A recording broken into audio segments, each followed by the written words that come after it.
Sorry এত রাত্রে আপনাকে বিরক্ত করছি। না না, ইটস ওকে। দেখেন, আমার কিন্তু আসার কোনো ইচ্ছে ছিল না।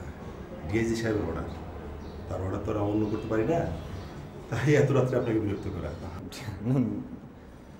No problem. ডিআইজি সাহেব হচ্ছেন আপনার শ্বশুরের ঘনিষ্ঠ বন্ধু, ব্যাপারটা ওনার নলেজে আছে। ব্যাপারটা খুবই সিলি, তারপর আপনাকে বলি স্যার।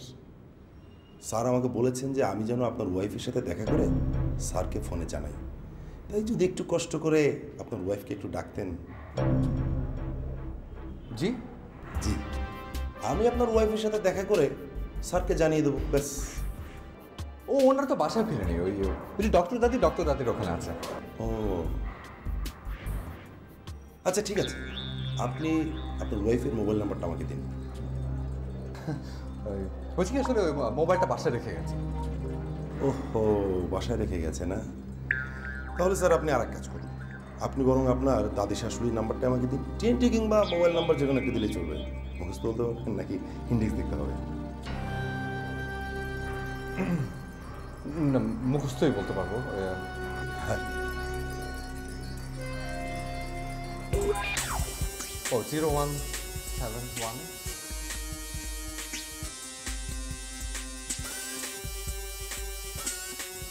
ওনার নামটা কি জানেন? ও ওনার নাম হচ্ছে শর্মিলী খান। ডক্টর শর্মিলী খান। জি, থ্যাংক ইউ।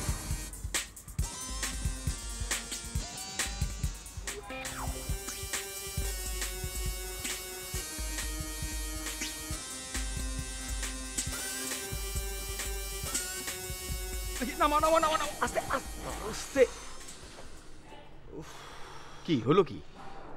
কি আবার হবে? আমার এই কাঠটা আছে না, পুরো 4 ইঞ্চি ডাইবে গেছে। একটা মায়া মানুষের যে এত বেশি ওজন হয় আমার জানা ছিল না। মানেটা কি আমি বুঝলাম না। মানে হচ্ছে উনি এখানে এখন কিছুক্ষণ শুয়ে থাকবেন আর আমরা এখানে কিছুক্ষণ রেস্ট নিব, তারপর লাগলে আবার হাঁটবো। এখানে থাকা যাবে না। চল আমরা এক কাজ করি, আমরা অন্য কোথাও যাই। আর এই জায়গাটা খুব একটা সেফ না। এই জায়গাটাই না 100% সেফ। এই পৃথিবীতে আমার কাছে এর চেয়ে সেফ কোনো জায়গা মনে হচ্ছে না। কি বলে বোকা ছেলে, তুই না ফিল্মের হিরো? ফিল্মে তো আরো এর চেয়ে অনেক বেশি কঠিন কাজ করতে হবে তোকে। এটা তুমি একটা কথা বললা? হ্যাঁ, এই জন্য তো তোমার কিছু হয় নাই। মানে কি? ফিল্মের হিরোরা কি কঠিন কাজ করে? কঠিন কাজগুলো তো করে সব ডামিরা। তাহলে এক কাজ কর, তুই নিজেকে এখন ফিল্মের হিরো না ভেবে ডামি ভাব। কি? হ্যাঁ, একজন আপকামিং স্টার নিজেকে ডামি ভাববে? এটা বললে একটা কথা। হ্যাঁ, এটাই ঠিক ঠিক ঠিক।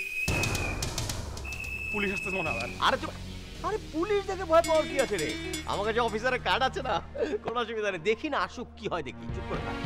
আর এক পা নড়াচড়া করবে না। কারা তোমরা? আমরা সরি স্যার, একটা কথা জানতে চাই, যদি আপনি অনুমতি দেন। বলেন। যদিও কথাটা খুবই ব্যক্তিগত, তারপরও বলছি, please don't take it otherwise. না ঠিক আছে, বলেন।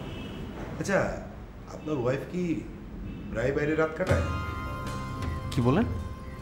সরি স্যার, আপনি বোধহয় রাগ করেছেন। আসলে আমি বলতে চাচ্ছিলাম যে আপনার ওয়াইফ কি আপনার উপর রাগ করে প্রায় বাইরে থাকে? না না, ধরুন যে ঝগড়াঝাটি না করেও এমনিও কি কখনো বাসার বাইরে থাকেনি? জি না। ধরুন যে এই বাবার বাসা, মামার বাসা, ফুফু, খালা, চাচা বা বান্ধবীর বাসায়, কারো বাসায় না? জি না। ও, তাহলে বোধহয় আজকেই প্রথম বাসার বাইরে রাত কাটাচ্ছে। আর আপনি মনের সুখে। দেখুন অফিসার, আপনি কিন্তু লিমিট ক্রস করছেন। Sorry sir. স্যার, এক কাজ করি, চলুন আপনি সহ আপনার দাদি শাশুড়ির বাসায় আমরা যাই, তাহলে কিন্তু দারুণ মজা হবে। আপনার ওয়াইফকে একটা সারপ্রাইজ দেওয়া যাবে। দেখুন অফিসার, আমি কিন্তু ভীষণ ক্লান্ত। আপনি প্লিজ আসুন। আর একটা ছোট্ট অনুরোধ করি স্যার। বলেন। পুলিশ হিসেবে না স্যার, মানুষ হিসেবে এক গ্লাস পানি পেতে পারি?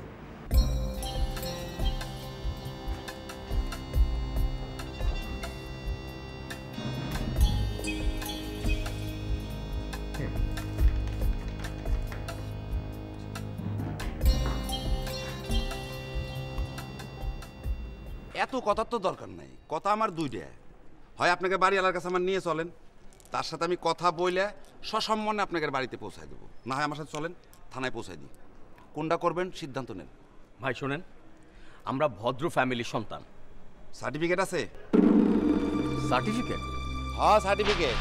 ধরেন সিটি কর্পোরেশনের ওয়ার্ড কমিশনার বা যে কোনো ফার্স্ট ক্লাস গেজেটেড অফিসারের অ্যাটাস্টেড করা ক্যারেক্টার সার্টিফিকেট। নাম অমুক, বাপের নাম তমুক, মায়ের নাম সমুক, স্থায়ী ঠিকানা এই, অস্থায়ী ঠিকানা ওই, তার স্বভাব চরিত্র ভালো, তার আমি মঙ্গল কামনা করতেছি। ভালো মানুষ কেলাইতেছেন, আছে এইসব সার্টিফিকেট? দেখেন আপনি কিন্তু বেশি ফাইজলামি শুরু করছেন। আচ্ছা মিয়া ভাই, আমার চেহারা কি ফাজিল কিসিমের? আপনি কিন্তু অনেক বাড়াবাড়ি করছেন। বাড়াবাড়ি কি দেখছেন? আর একটু রাত যাক, তারপরে বুঝবেন বাড়াবাড়ি কাহাকে বলে, বাড়াবাড়ি কত প্রকার, কি কি উদাহরণ সহ সংজ্ঞা বুঝবেন। না ভাই, একটা কথা জিজ্ঞেস কর, আসলে বাড়াবাড়ি কত প্রকারের? ও কি, এটা কি করলেন? বাড়াবাড়ি কত প্রকারের আছে, এর একটা উদাহরণ দিলাম।